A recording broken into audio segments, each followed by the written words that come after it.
we're getting a game 7 in the ALCS, and we are getting you geared up for game 6 in the NLCS as this thing moves back to the bank. Jack McMullen, Aram Leighton, late night on Sunday. What's going on with the Dolphins? Are they down? What's the word? They lost.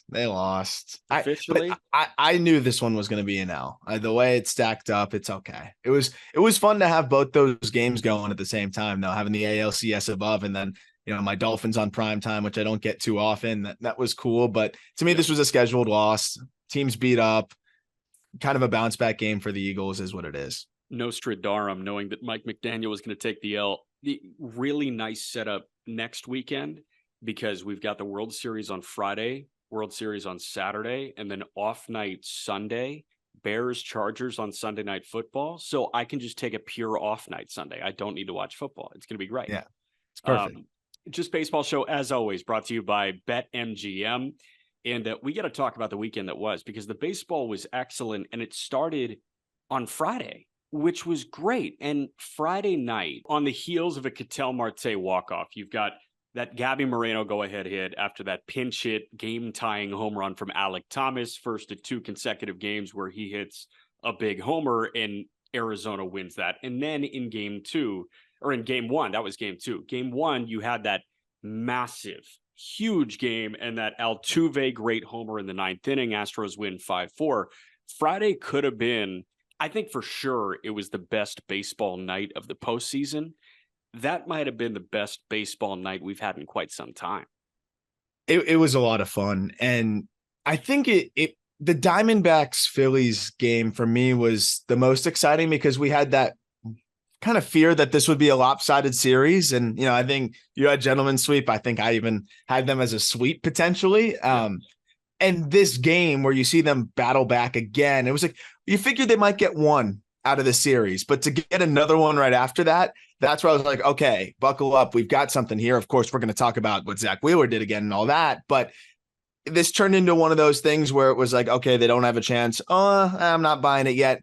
Now, okay, they've got a chance. They can actually make something happen here. And it's just cool to see them make the Phillies sweat a little bit.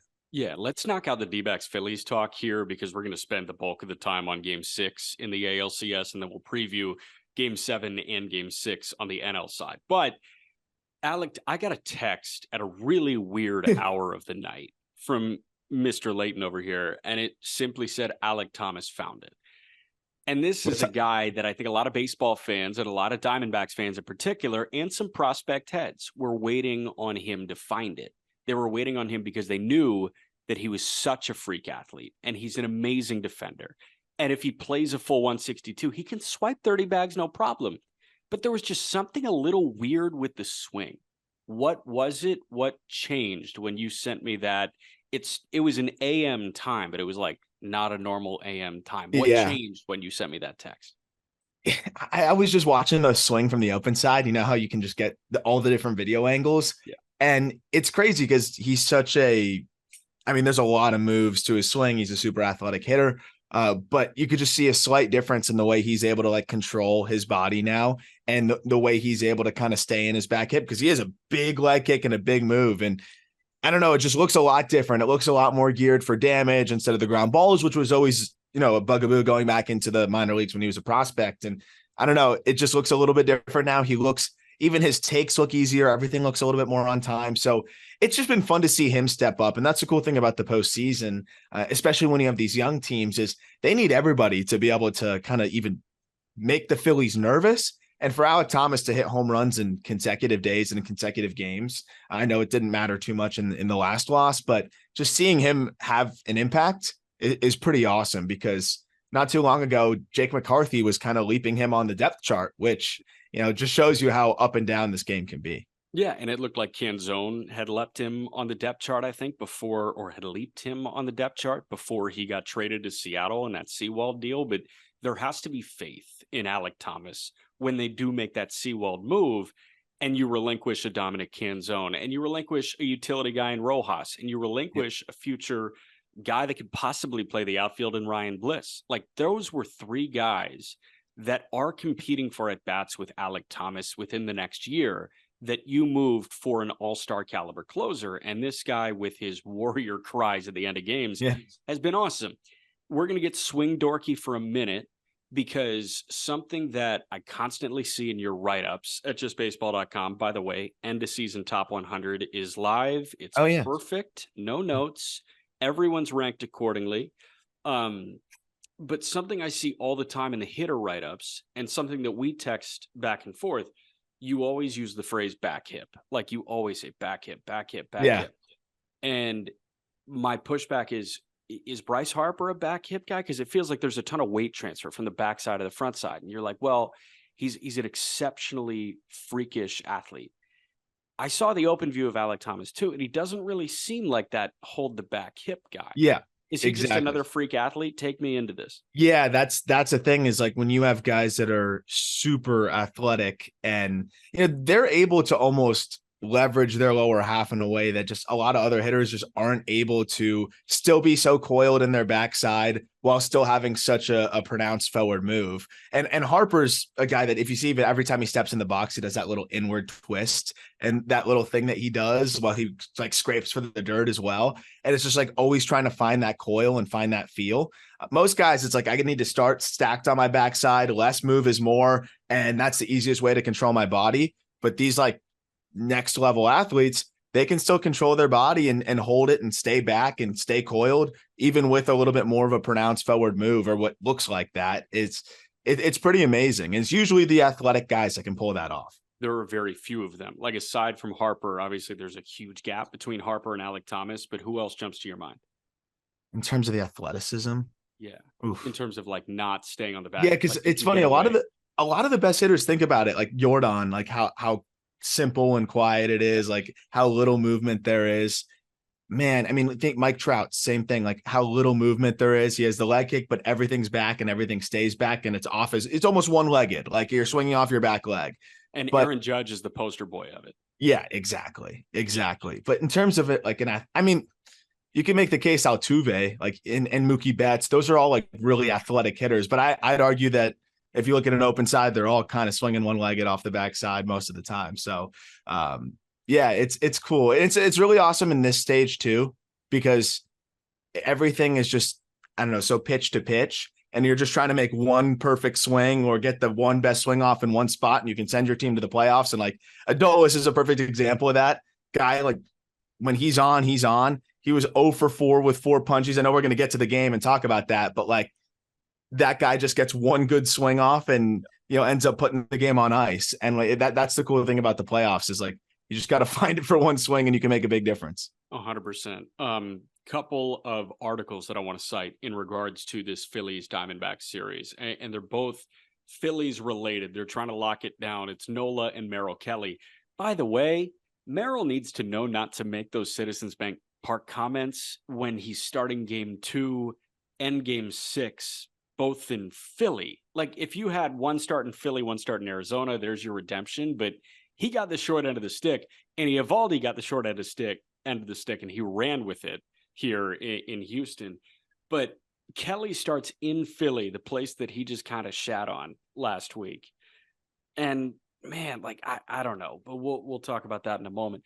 The one that I want to highlight first is Jason Stark's Weird and Wild column on The Athletic, which is always great.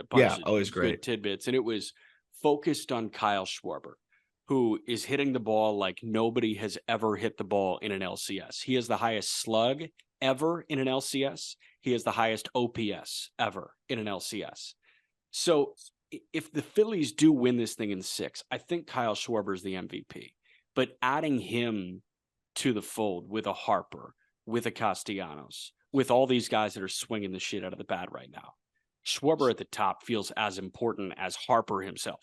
Yeah, and also, by the way, that's a guy, watch his swing from the open side. He is like, it's as far off the back leg as you're going to find. And that's how, I mean, he generates just such a stupid amount of power. And it just feels like right now, everything's on time and he's getting that swing off. And you mentioned it when he hit that home run. Was it the fastball that was center cut from Gallen, where you said like that was the first one that we really been like waiting for him to really break through with? And I thought of that when you were talking about it, like, oh, that might finally get him rolling. I was like, that's almost like a shooter getting a free throw through after being 0 for 10 from 3. Like that's all you needed. Like, okay, everything's timed up again. and get rolling. And from the point that you said that onward, I think he's hit 3 bombs. He's been locked in and has been coming through big time. And I love that when you look at this team, Schwarber, no one would assume that he's going to hit leadoff, but in the position that he's in with Harper looming, 2 batters later and Turner sandwiched in between there, like you got to throw to Schwarber and he's going to get that 1 or 2 pitches that he can do damage on. And he's not missing them right now. And that's really all it comes down to. Does he foul off the 1 ball he's going to get to hit, or does he put it in the seats? And now putting him in the leadoff spot gives him that pretty much guaranteed 1 ball to hit, every at bat. And chances are it's the first pitch of the game. And we saw him do that against Gallen in Philly, first pitch of the Phillies offensive night, bottom of the first inning. But I mean, he shit on that ball. And then he hit a ball 461 in Arizona in game 5.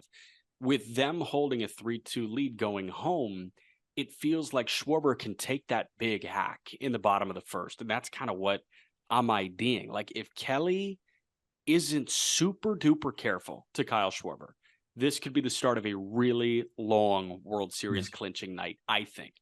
The other one that I want to cite is Ryan Finkelstein wrote a great article on justbaseball.com, our managing editor.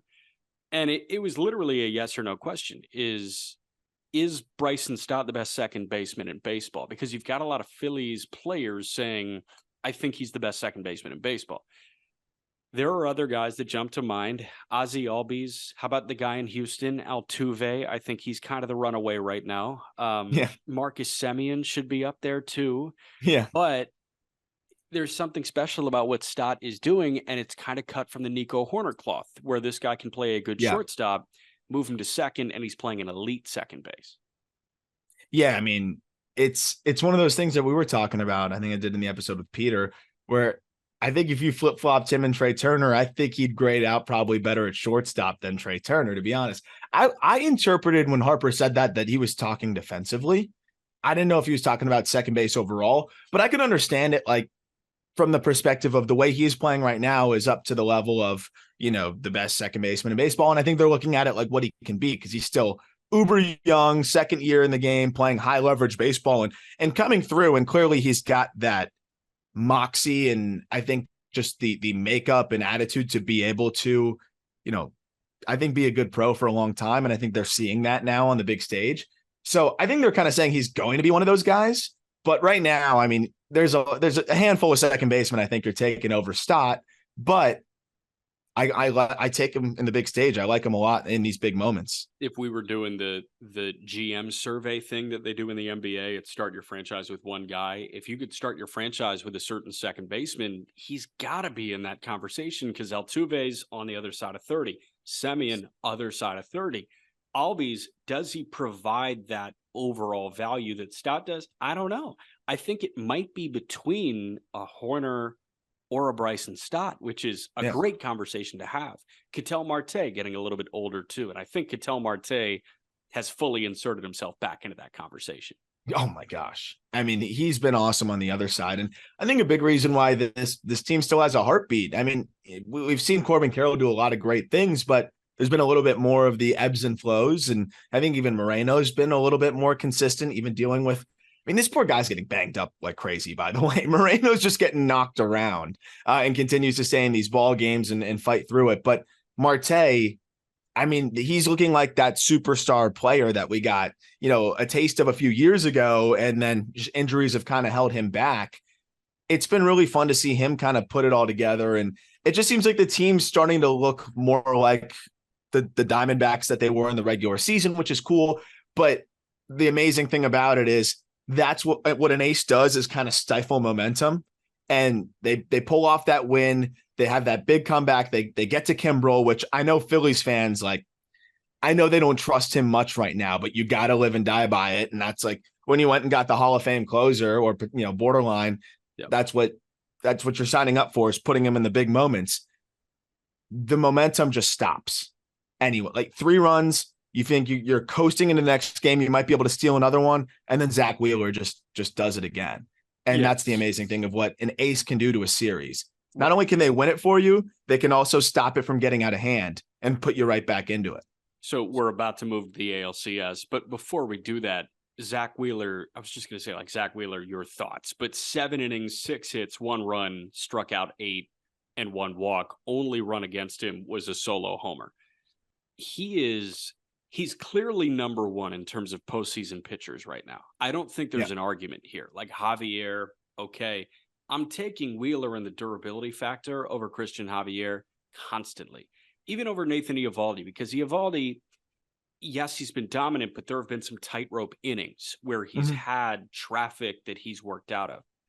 That's just never the case with Zach Wheeler. And you see it in the whip, an historically great whip in the postseason, walks and hits per innings pitched. He's never working with foot traffic on the base paths. That's such a calming thing for an offense that will send people into a chaotic frenzy with one swing of the bat. And having him to complement that Phillies offense is a match made in heaven.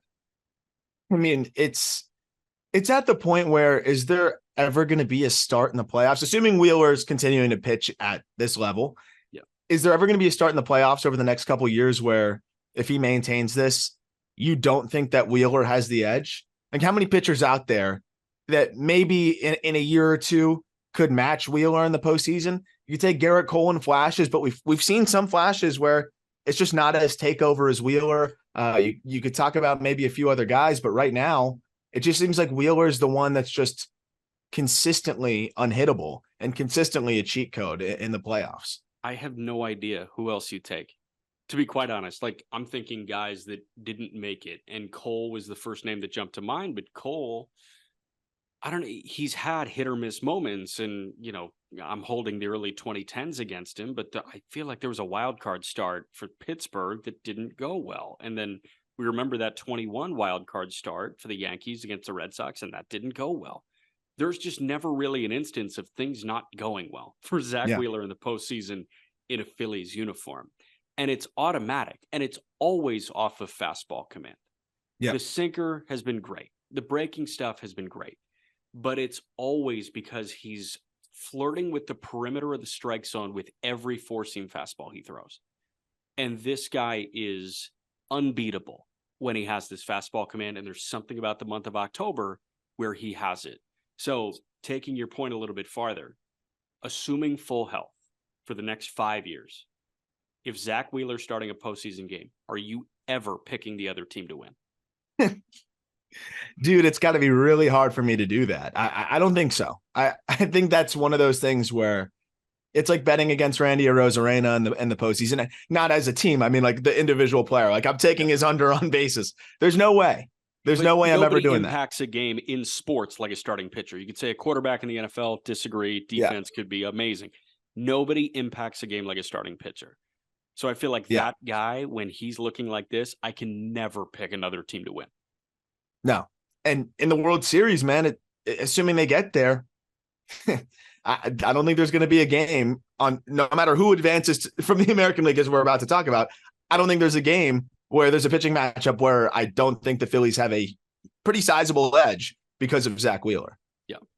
It was a blowout on paper with that 9-2 Rangers win in the ALCS over the Astros in Game 6 last night. We got Game 7 tonight, and that's Christian Javier and Max Scherzer.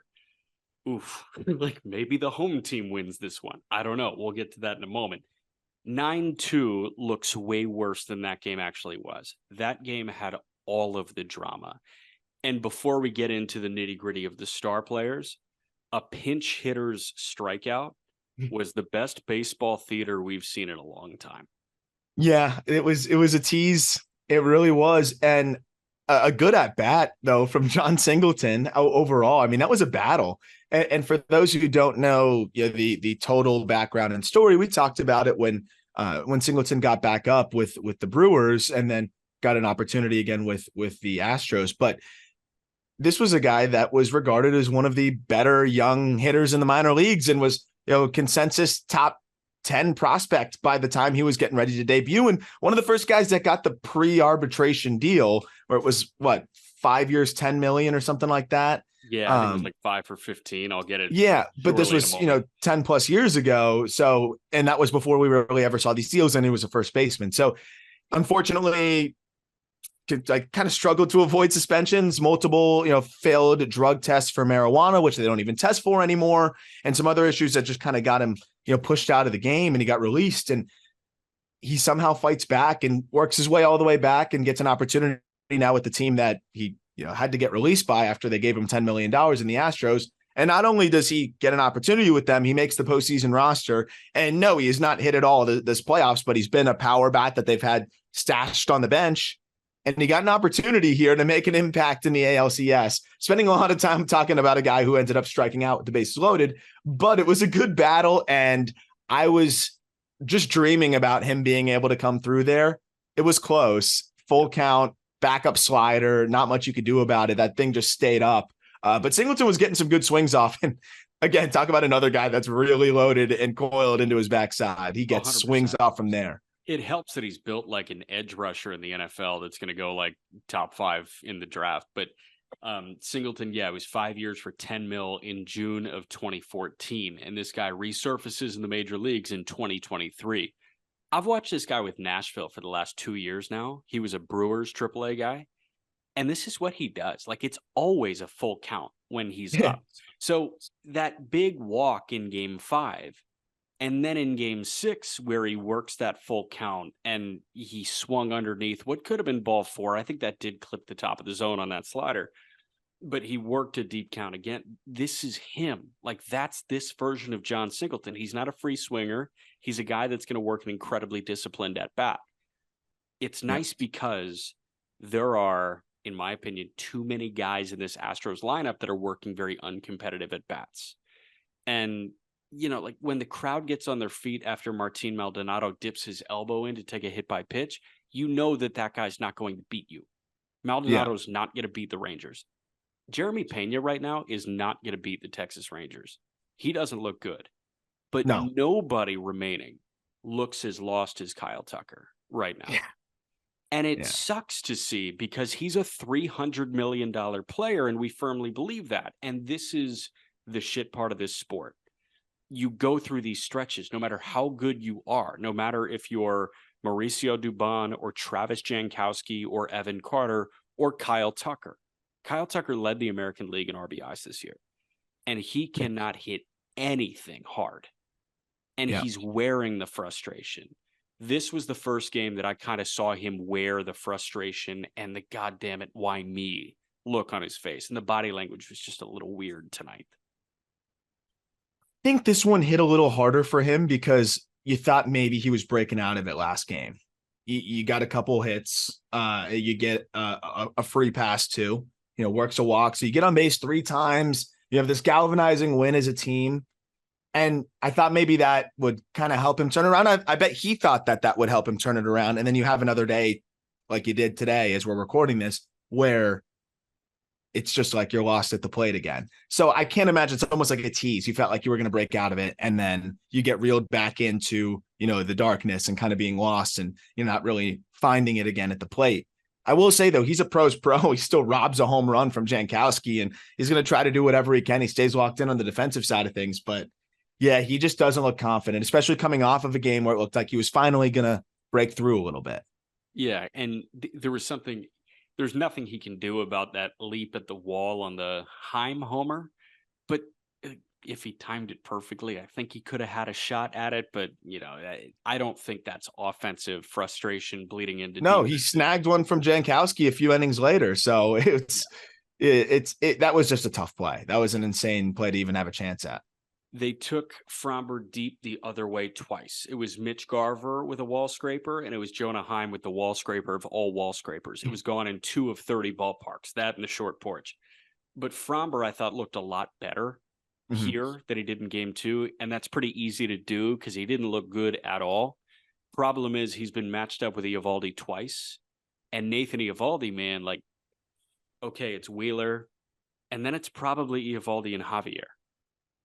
Yeah, I mean, right now, Eovaldi we talked about just how absurd he is in the postseason. I think his ERA may have gone up in the postseason, with that start today where he goes 6 1/3 of 2-run ball. It's just remarkable how even when he's not as sharp as he normally is in terms of the last couple starts, he was definitely sharper. We talk about how he's pouring in strikes at about a 75% clip.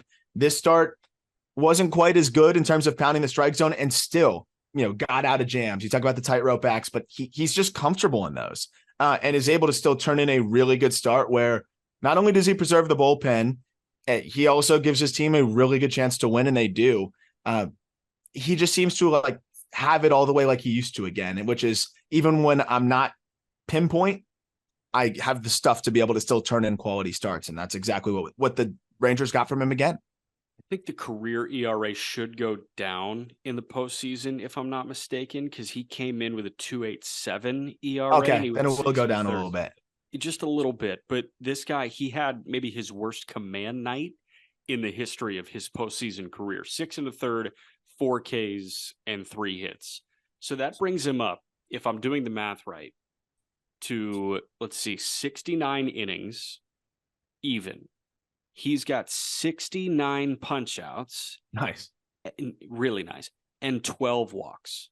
He came in 65 Ks, 9 walks in 62 2/3. He never beats himself. No. And he's got the stuff to beat other guys if it's anywhere close to the strike zone. And you know what showed me how confident Bochy is in him with runners on base is when you had a runner on first base, Jordan's up, and they said, screw it, put him on with 2 outs. So, I mean, you never see that. Even with the best hitters in the game, you don't see a coach or a manager willing to put another base runner on and put a guy into scoring position. It's just unheard of. It's a pitch to Jose Abreu, by the way. Yeah. And that's what they do. 1, I think it's respect to Jordan, but 2, I think it's confidence in your guy that he can pitch with runners on base, that he's okay with jam situations. And it worked out. He got Jose Abreu pretty easily, and they went into the next inning. And the only guy that he can't pitch to is Yordan Alvarez, who I think is 11 for 15 against him now. It was something gross like that. It was one of the most insane lines I've seen. It was just don't pitch to him. I get it if it's Jordan Lyles, but like this isn't Jordan Lyles. Like he's mid-30s and he's throwing 98. Yeah. But that makes the other side of this even more insane, that Josh Sborz, I think he's the only guy that can actually maintain Jordan. Jordan's now 1 of 8 against him with, I think, 5 punchy, something along those lines. But the hit's a homer. Yes, that the one is a homer, but it's 1. And it's amazing. Like, Sborz is the one guy, like, I didn't know what to expect going into the postseason. I didn't know what he'd be able to do. I know he's a big swing and miss guy, but the ERA is inflated. Someone that can kind of beat himself from time to time. He's been arguably their most important arm. He's the first guy usually that comes after a quality start, and he keeps the ball rolling and hands it over to Leclerc, who's been really important too. But I think he's kind of danced around some scary situations and gotten lucky. But Sborz has been a huge part of what the Rangers are, still in this thing. So he starts my stretch of 4 rapid fire thoughts, and I want rapid fire reactions from you. Rapid fire thought 1 that I jotted down in OneNote. Josh Sborz facial hair. What's going on? ? Did you see it? It's like that weird handle up to the mustache, but that he still has some scruff down below with a beard. Yeah. He doesn't look good. Your thoughts? I love it. Okay. He's loose. Whatever. Thought number 2, I still think Corey Seager's bat is illegal somehow. It looks like he's swinging something that's not regulated. And I brought this up with Peter, and he agrees. When's the last time you've seen Corey Seager break a bat? I don't know. I think he's been using that thing for years. Exactly. I think he's used it for a while. That's anecdotal. I have no idea. He may have broken one 3 games ago, and I didn't notice. He's got like that weird ring on it. It's weird for sure, but I don't care. It's totally legal. It's totally, but it sometimes it seems like he's using something that nobody else has, because the swings that he gets off.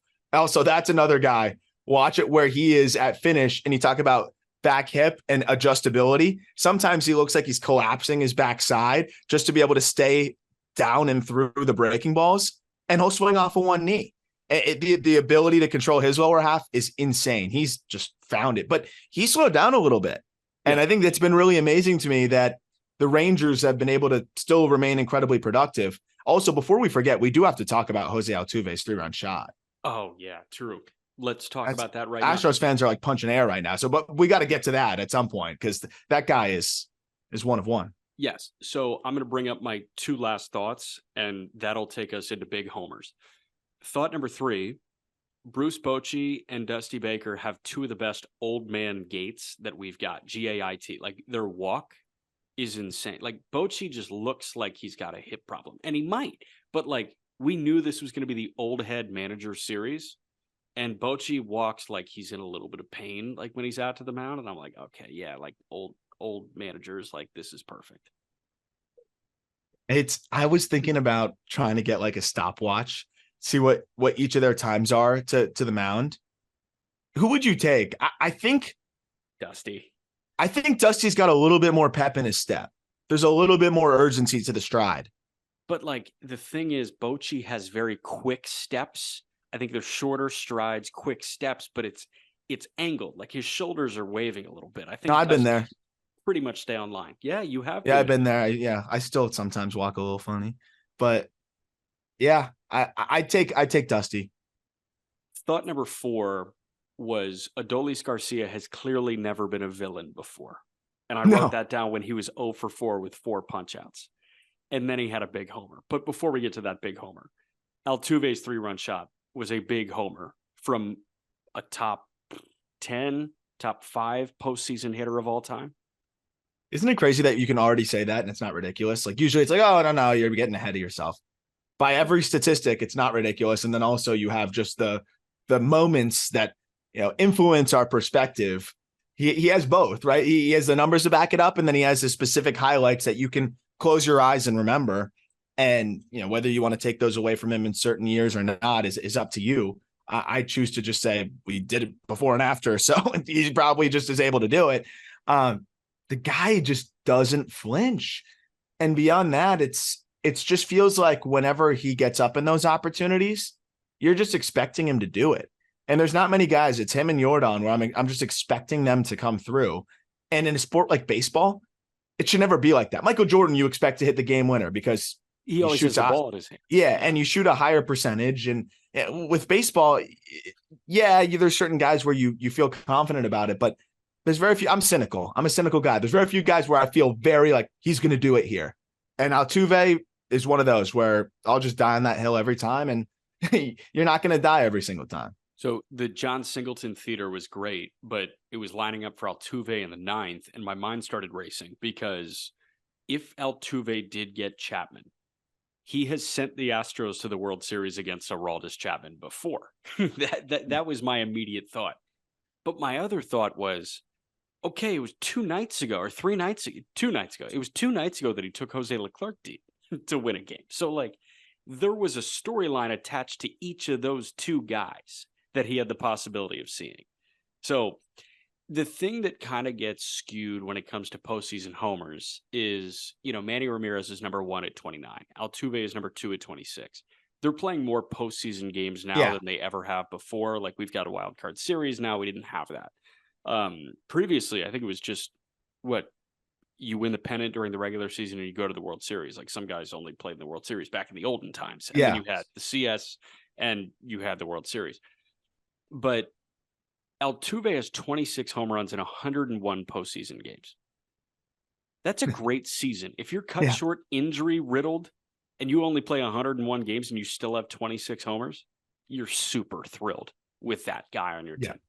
And that's against the best teams in the highest stake moments. Like, that's what makes it so remarkable is the players that I think are perceived as incredibly clutch generally tend to just be close to what they normally do in the regular season. And then, of course, you have some guys that are just on a different level, especially the pitchers who just work on adrenaline like a different beast, and like the guys we just talked about. But it's just one of those things where I feel like the Astros, you can credit them for just developing a really good team. But I think what's made them have this staying power beyond that is that they not only identified a bunch of players who are really good and have been good for a long time and, are the part of this core that they have and have also been able to replenish it a little bit.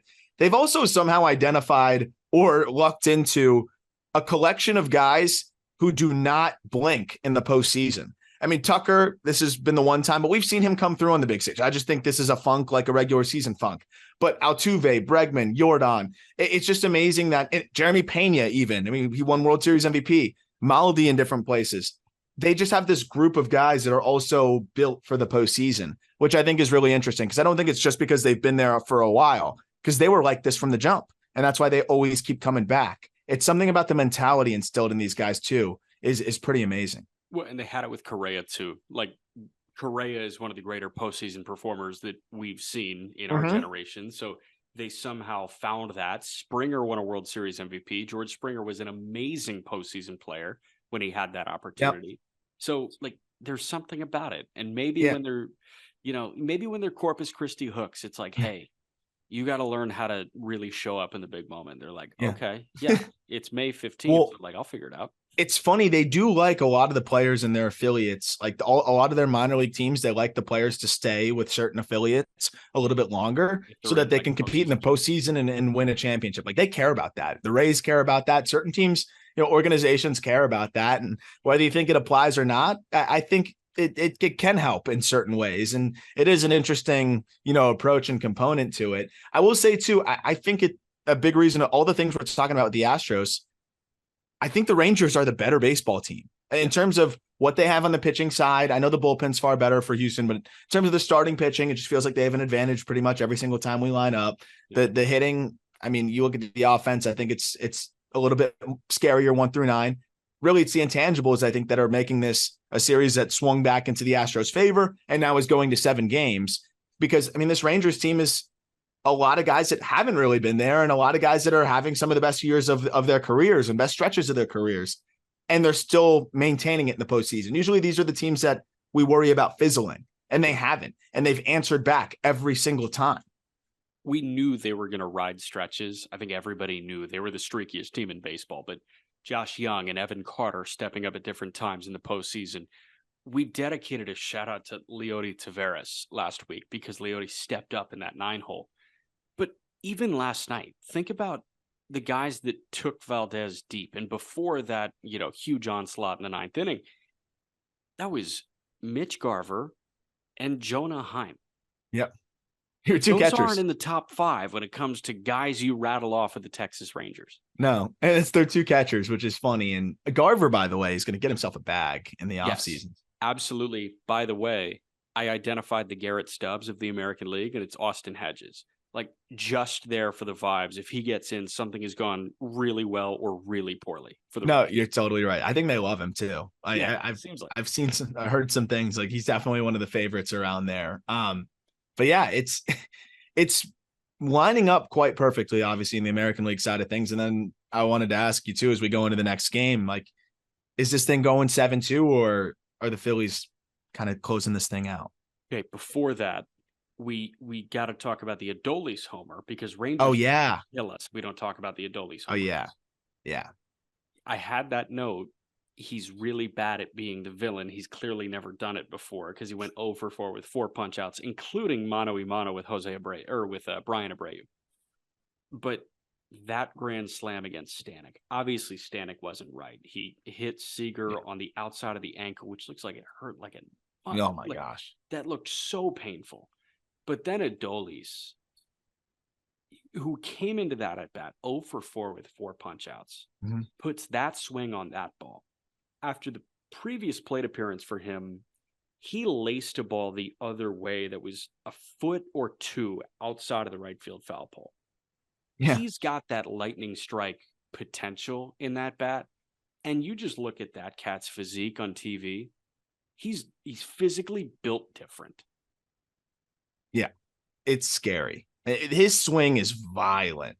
But what's amazing to me is he doesn't get away from it at all. And he's just a guy, he knows there's going to be some lift to palate.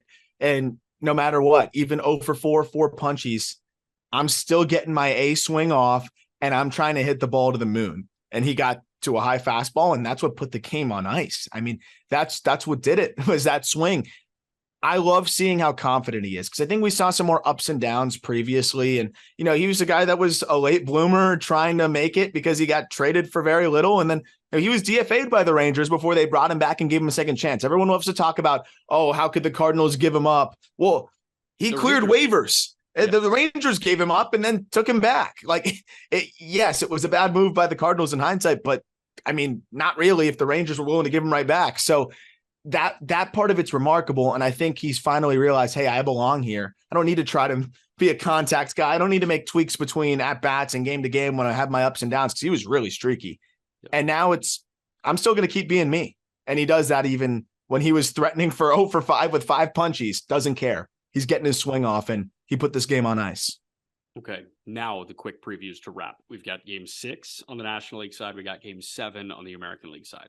We're going to start with the early one, which is 5 Eastern. That's Phillies, D-backs in Philly. That's Aaron Nola, who was amazing in Game 2, against Merrill Kelly, who was less than stellar in Game 2. Yeah. I don't think we go to 7. Which is why it's probably going to go to 7, right? Absolutely. Yeah.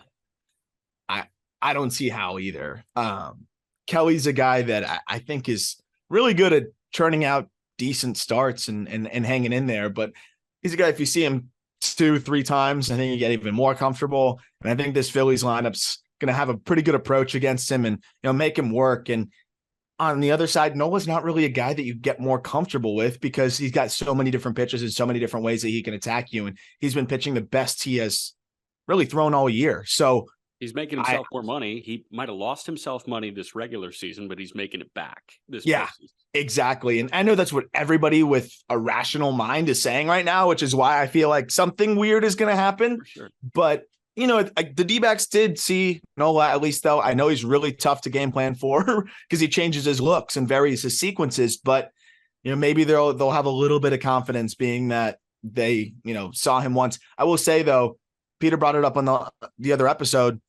The D-backs like to hit at home, and they don't like hitting nearly as much on the road. And we saw that in the beginning of the series. So I don't know. This is a tough spot for them. Let's see what they're made of. But they've been punching back more than I think anyone thought they would. They won a Joe Mantiply bullpen game, so sure. they keep doing it, man. No, I'm with you. I am 100% with you. But I don't like, the rational thinker in me can simplify it down to, the Phillies are playing in Philly.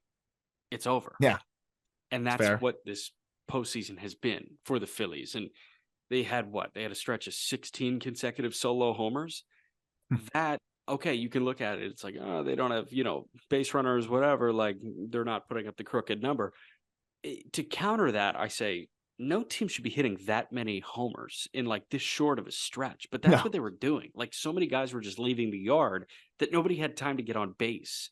And they would turn a solo homer into another solo homer 2 hitters later, or you could go back to back. I'll say 4 solo homers and the Phillies win Game 6. I like that. I think, that's kind of how the last one went with Merrill and Nola. So I like that. Game 7, Astros Rangers is Christian Javier and Max Scherzer. I get the, hey, let's ride the Hall of Famer thing. I love that Bochy did it in Game 3. He better have a short leash in Game 7. He's going to. Javier might be too good, and I think this is the game where the home team wins. Unfortunately, that seems like it might be the case, but I'm never going to completely count out Max Scherzer. Just the ultimate competitor. I did think this stuff looked pretty good in the last start in terms of, it was better than I thought it would be. A lot more 4s and 5s. And I thought a little bit more life on the stuff, just missed his location. Then it kind of started to fall apart. He just needs to give them 5 innings of 2-run ball. I say just, but come on. I think you can do it. Jamon's been doing it. The other guys have been doing it. If you can give them 5 innings of 2-run ball, I think they've got a shot, because the one thing with Javier right now is, yes, he's been just as effective, but he's not going to go 7, 8, 9 innings. So I know they got a really good bullpen over there in Houston, but if you can just hang in there, you can get to Javier for 1 or 2, or at least get to one of the bullpen arms for 1 or 2. It's going to be interesting. You don't need a Max Scherzer complete game, which you're not going to get. Can he give you 5? Can the Hall of Famer give you 5 innings of 2-run ball? I'm willing to believe that could be in there.